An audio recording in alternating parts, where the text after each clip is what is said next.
Welcome to the Best Little Town Podcast, your go-to source for everything happening in the town of Bedford's local government.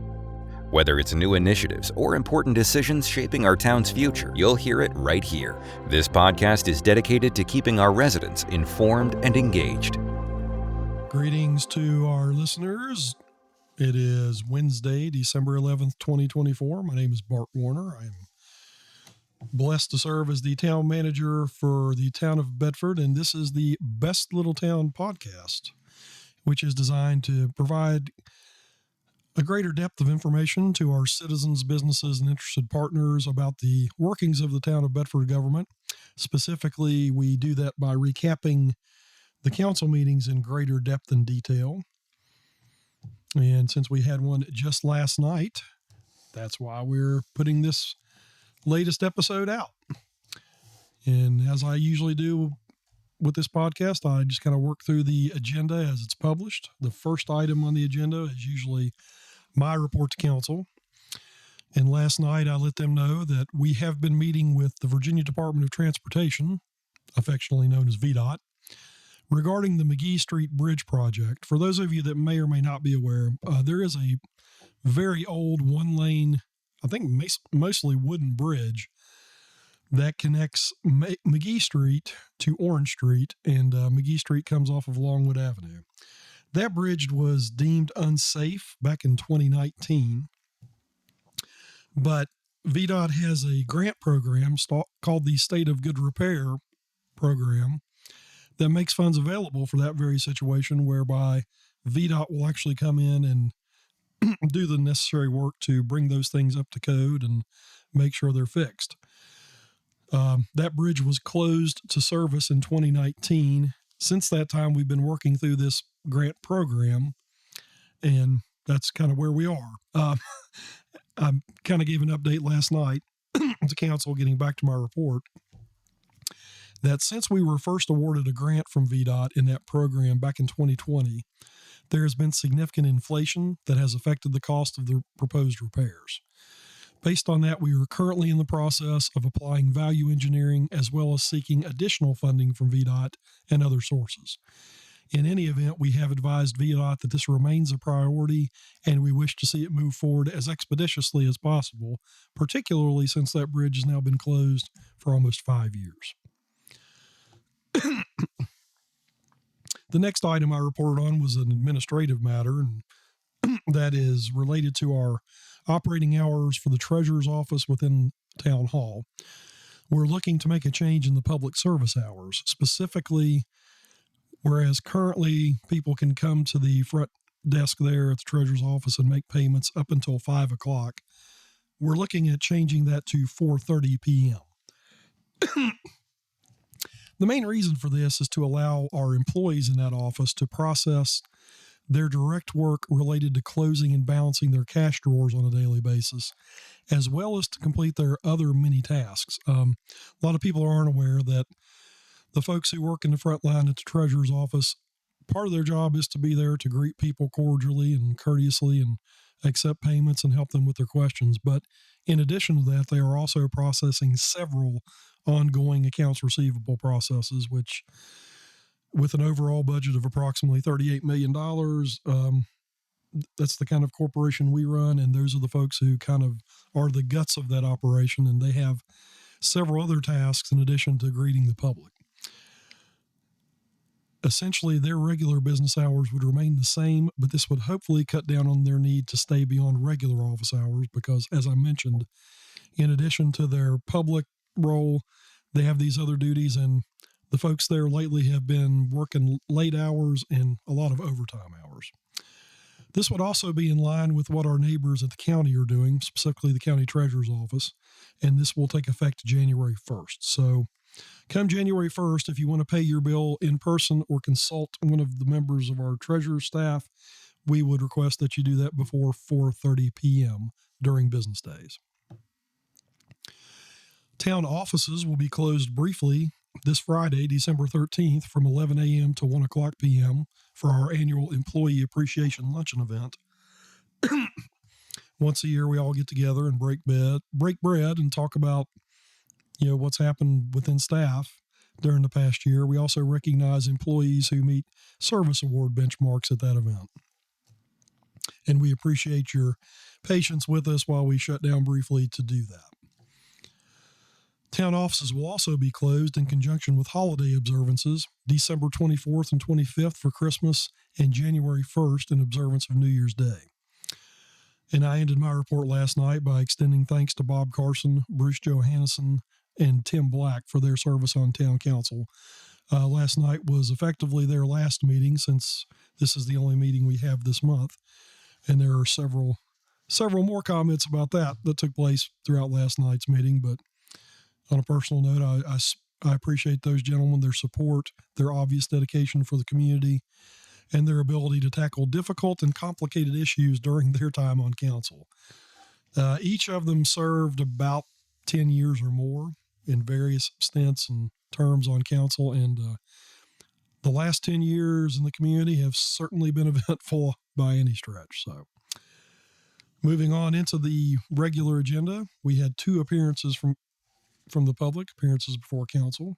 The first was from Reverend Philip Biles of Bedrock Community Church. He thanked the community leaders for their service and read Romans chapter 15, verse 13. The key focus of that passage is an encouragement from the Apostle Paul to abound in hope. Reverend Biles also offered a prayer on behalf of the council and the community. The next speaker was Teresa Haley of Emerald View Court. She spoke specifically to Mayor Black, Councilman Johannesson, and Councilman Carson, and expressed her gratitude for their service and the many ways personally that she appreciated them and benefited from their service. Moving on to council comments, Councilman Todd Foreman noted that we had several great events within town over the weekend. He complimented police and public works staff. Of course, electric department also had a role to play there on doing a great job with those. He also thanked the departing council members for their service and leadership, and thanked those in the audience who were physically present for the meeting. Councilman Bruce Johannesson noted that it was a pleasure for him to serve, and his only reason for being in the role and for being on council was to help the town. He shared his view that things are generally getting better. There are a lot of neat projects coming down the pike. And he also noted that the events within the past weekend were great in his opinion. Councilman Stacey Haley then spoke. He thanked Reverend Biles for his comment and for the prayer. He also noted the events of the past weekend as being excellent. His view is that the 3 people leaving service on council after 7 years have done a really great job. His view is the point is to be a team, solve problems, and to help the town. He shared some personal observations of the 3 departing council members, of mainly his interactions with Mr. Johannesson when he tried to reach him on the cell phone. Always had great conversations. He noted that Bob Carson was always approachable and several times would invite Stacey personally to his house. And he also noted Mayor Black's participation in the Christmas parade for the last time, and noted that apparently Tim got the last order of oysters Saturday at Clam Diggers. Stacey shared a personal insight, which was, pretty profound, that his view is Tim's proudest moment was probably when his parents, Zach and Carol, who have since left us, were present to see him be elected mayor for the first time. Moving onward, Bob Carson thanked the people who were present, the attendees at the meeting. He also extended his thanks to the other council members. He noted that they became friends and accomplished several things and always tried to do their best. Bob's view was it was a wonderful weekend. The town was full of people, and it's exactly the kind of atmosphere that we'd like to promote and get back to on a regular basis, not just on the holidays. He extended his congratulations and wishes for good luck to the incoming council members, issued a reminder from his perspective that we are servants of the people, and he also noted that personally he is not going to fade away. You'll see Bob continue to be active in the community. He thanked everyone for their kind words, support, and understanding. Councilman Darrell Updike also spoke and thanked the people who were physically present at the meeting. Thanked Reverend Biles for his prayer and words of wisdom. Darrell shared his opinion that there is a lot of wisdom leaving council with these three gentlemen who are departing. He also shared his opinion of the high quality of the events over the weekend, but particularly the Christmas tree lighting sponsored by Jonathan Hayden. And there are a lot of people loving what's going on in town, in Councilman Updike's view. Vice Mayor C.G. Stanley also thanked those in attendance, also commented on the busy Saturday and the events that took place. He noted that for him, it's a bittersweet occasion to see the three people moving on from council. He's enjoyed working with Mr. Black, Mr. Johansson, and Mr. Carson. He shared some personal insights and observations of his relationships with each, noting that Bruce Johansson, who sat right next to CG in most meetings for a long time, CG could often tell what Bruce was saying just by reading his expression. He noted that he has known Bob Carson and his family for many years, but got to know him even better during their service on council together and developed an even greater appreciation for him based on that service. He did still have some work to do. That was the shared view of both him and Mr. Carson. He did speak a little bit about Mayor Black and noted that he would also have some additional comments shortly thereafter within the council meeting. CG shared his view that he served with a number of very good mayors. He's enjoyed working with all of them. He did pass along an observation shared with him by a previous mayor, Mike Shelton, years ago. And the gist of it was that council members will meet, they may argue, and they may sometimes disagree, but whichever way the vote ultimately falls, they still leave the council chamber as friends. And CG noted that he would commit to promoting that kind of atmosphere moving forward. He also stated that he pities the person that comes after Tim Black for not being able to do quite as much as Tim did and to demonstrate the level of activity that Tim has in the role. Mayor Black then had a chance to speak, again commented and shared his view that Saturday was a wonderful day and the streets were alive with people. He noted that in his last chance to ride in the parade as mayor, he invited Bedford County Supervisor Chairman Edgar Tuck to ride along with him. He expressed appreciation to all the people who put on the events, including town staff. And at that point, Mayor Black presented parting gifts to Councilman Carson and Councilman Johansson. He noted that he particularly enjoyed his front porch conversations with Bob at his house and noted that Bruce Johansson has served since 2015 and has served as the town's representative on the Central Virginia Planning District Commission along with that. He also passed along a tidbit about Bruce that most people don't know, which is that the lovely hanging floral baskets that are displayed throughout Centertown in the warm weather months are completely provided by Bruce at his expense. Vice Mayor Stanley then stepped up to present the parting gift of appreciation to Mayor Black, noting that Tim was first elected to council in 2014, served as vice mayor from 2017 to 2021, and has served as mayor from 2021 to the present time. He also mentioned Tim's obvious commitment to the community and his frequent activities and the fact that he will most likely remain active. At that point, Mayor Black took back control of the dais and shared his view that a lot had been accomplished in the last 10 years, but there's still a lot to do. He indicated that it's been a humbling experience and it's been his deepest honor to serve his hometown. He expressed appreciation to citizens over the years, appreciation to fellow council members, appreciated the fact that new members are coming and will work with citizens to move the interests of the community. He also appreciates the relationships and friendships over time and thinks there's been a good exchange of ideas throughout that time. He thanked town staff for their efforts, noting that we probably challenged each other quite a bit during his time. And he summed up by saying that he never really expected growing up here that he would ever be mayor, but he's glad that he pursued the opportunity, and he wished everyone the best of luck with their endeavors serving on council. And with that, we moved on to the rest of the council agenda, moving right into the consent agenda. Last night, we received a request to close streets. This came from AAR Roofing, who will be doing some roofing repair work on the Bedford County Courthouse located in Centertown on East Main Street. The project will require the use of a crane, which will be set up on Court Street, and will require closure of that street between Main Street and Depot Street to ensure safety. That anticipated street closure will be taking place from December 16th through 20th next week. And Town Council unanimously voted to approve that street closure request. The next item on the agenda was a presentation from representatives who are working to promote and install a Vietnam War Memorial on the grounds of the Bedford County Courthouse. Retired U.S. Army Colonel Doug Berry spoke on behalf of the group.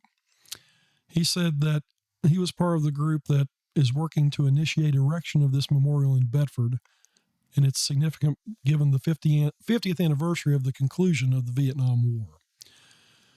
Back in 2007, a local retired person had the vision to honor those veterans who did not make it back home to Bedford from Vietnam and who gave their lives there.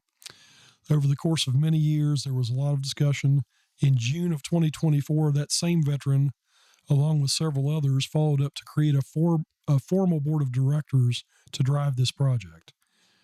That group got together, finalized the design, and which will ultimately feature the 13 names that we're aware of the folks who gave their life in service to our country in the Vietnam War.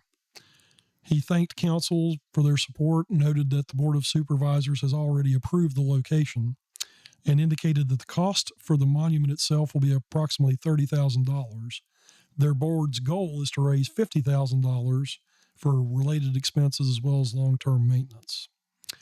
And to date, they've received a lot of support from the American Legion, Purple Heart Associations, Veterans in Foreign Wars, and various other organizations, as well as local donors. They're on track to meet their goals without asking for financial assistance from either the town or county governments. In November 2025 is the proposed dedication date for that Vietnam War Memorial on the grounds of the courthouse. Moving on into the agenda, there were several what I will call administrative matters, basically dealing with expenditures in the electric department. As part of the budget approval this year, the electric department, instead of council approving specific line items for specific projects, they basically put a lot of money into a contingency fund and then requested that town staff, primarily Electric Director John Wagner, report on things as they come up and are as they're needed to be done in an effort to both promote transparency and give better insight into cost containment and efficiencies there. The first item last night related to an underground circuit serving Hope's Way. The current circuit has actually failed 4 times over the prior 6 months. The electric department has received a quote of $23,196 to perform this work. Last night, council unanimously voted to fund that project to correct an issue with the underground circuit serving Hope's Way. The next item on the agenda was a similar request for funding. This related, oddly enough, to the apparatus we use to find underground lines that have gone bad. The electric department has an electric fault detector machine that they use to find things underground. Obviously, when power lines are broken overhead, they're easy to identify. When they're buried underground, not so much, and we have limited ability through our SCADA system to do that. Back in October, a quote was received from a vendor for $32,330, and at that time, an emergency contract was posted and awarded to move forward given the urgency of the fact that we really need this essential piece of equipment. And last night, Town Council voted unanimously to amend the budget to appropriately reflect that expenditure of $32,330. The next budget amendment related to our process of moving some of our police personnel to the former community building at Liberty Lake Park. For those of you that are not aware, our police department has been housed entirely in the basement of the municipal building probably since that building opened in 1968, and we've noted a need for expansion of our office space and facilities. And a couple of years ago, we talked about the fact that we have a building that may be somewhat underutilized at Liberty Lake Park that might fit the bill for some of the operations of the police department, specifically the detective operation. In addition to relieving some overcrowding in the basement of the municipal building, it's also anticipated that having a police presence at our largest park on an ongoing basis will be a good thing, will promote good behavior and discourage bad behavior. That's been an ongoing project. We're close to getting those folks moved out there, but as this was kind of a contingency plan itself, we did run into some funding issues where we had to move around money to complete the project. The remaining items are for the front door locks to be fully functional. That's a digital system. And we also need to make sure we have appropriate office furniture there. And last night, the police department requested basically a budget amendment moving around $10,714 for the purpose of completing that move out to Liberty Lake Park. That was also unanimously approved by council. The next purchasing item that came up was again from the electric department, and this related to our need to purchase transformers for commercial development. Again, this kind of gets into the operations of our department. We don't just charge utility bills for electric service. We're also tasked with maintaining the existing system, and we're also tasked with installing the necessary infrastructure ahead of new development. And in this case, our obligations run far ahead of actual groundbreaking most times due to current supply chain issues. Transformers obviously are not a cheap bit of infrastructure. Last night, the electric department asked for $118,000 to purchase 2 transformers. One which cost $30,000 related to the proposed hotel development, and $88,000 attributable towards an electric vehicle charging station at one of our local convenience store and gas stations. There was a little bit of discussion about the process by which the electric department is responsible for ordering and providing that infrastructure. Ultimately, the request for $118,000 of funded contingency was unanimously approved. There was one more budget amendment that relates to an ongoing process whereby we are relicensing our hydroelectric generating facility on the James River at Snowden. That is regulated at the federal level by the Federal Energy Regulatory Commission, or FERC. In order to provide and generate power, we have to make sure that we meet standards established by the federal government in the form of renewing our license. That's been an ongoing multi-year process. And the latest aspect of that was the need to examine the structural integrity of the actual facility itself at Snowden, which is over 100 years old. Basically, the license renewal is a multifaceted process. There's several factors involved, and this was just kind of the latest. Electric staff requested $30,360 to fund the activities by our consultant who's helping us with that process, and that was also unanimously approved last night by council. The next item before council was a request from the developer of the Hampton Inn, which is proposed to be constructed at Burks Hill Road near Tiger Trail. The developer of that project noted that there is a cost associated with our need to provide electric infrastructure of $65,328, and they were inquiring as to whether council would be able and or willing to waive either all or a part of that cost. Probably, unfortunately, in the case of the party that was petitioning, that being D-Day Homestay LLC, no representatives of the group were present. Council obviously had a lot of questions and concerns about that. And ultimately, there was a motion to table that matter made by Councilman Haley seconded by Councilman Updike, that was unanimously passed. So that means that if these folks want to be given further consideration for that request, they're going to have to come back personally, and council will have to act to even take the matter off the table. Sorry, to discuss that. The remaining items of new business related to code amendments, the first of which related to language in section 46-37 of the town code, which indicated that the town will not, as a matter of policy, pick up leaves left in the public right-of-way by licensed commercial contractors. Based on some questions we've received from citizens about that policy, staff revisited the matter, had a lot of conversations about the practicality of it, and found that really there was no practical reason for such an exclusion. I also mentioned to council that despite the fact that this has been a matter of code, our public works staff has actually been providing pickup services anyway, so we really just wanted to make the amendment to town code to delete the language saying we wouldn't pick it up, when in fact our view is if it's out there and it meets our other standards, otherwise we're going to pick it up. Town council voted unanimously to delete the language stating that we would not pick up leaves put in the right of way by licensed commercial contractors, which means as long as you can get them out to the curb in accordance with our regulations, otherwise we will provide that service without any further questions. Next item on council's agenda was another town code relating to refuse collection. Section 46-39 states that the town created an exception in the list of refuse that is considered not acceptable. Specifically, the town code says that staff will not collect heavy construction debris placed out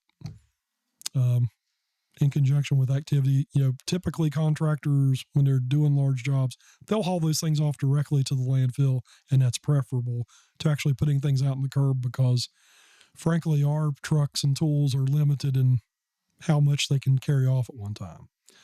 However, again, in kind of an odd foible, town code noted that while we prohibit such collection at all other times, there was an exception that said we would do so during spring and fall cleanup weeks. Again, staff reviewed that language and found that inconsistency created a practical hardship from both a code enforcement and operational perspective, and council voted unanimously to make the code change, deleting that language. So the net result of that is it's not acceptable at any time to put out heavy construction debris related to construction activity at the curb. For major contracts and construction activities, it's best for the contractors involved to haul those directly to the appropriate landfill facility. The last item on council's agenda last night related to changes in the building code provisions of town code. This came as a recommendation from Gary McIver, who is our town building official. He noted that there are several current code provisions that are out of date and are out of compliance with state law, as well as several fees related to that are either low or otherwise outdated. Last night, we requested that town council go ahead and make changes to the code to put us in compliance with the state law, and also to consider discussion of the fees associated with the building code aspect of town code as part of the budget process. And that will take place in our discussions. Essentially, council amended the rules to bring us up to date with the state and deferred the effective date of the repeal of the fee language until July 1st, which gives us time to discuss that as part of the budget. So, long story short, the town code is now fully compliant and reflective of what state code requires, and the fees that are associated with certain building activities will be discussed during the development of the fiscal year 25-26 budget.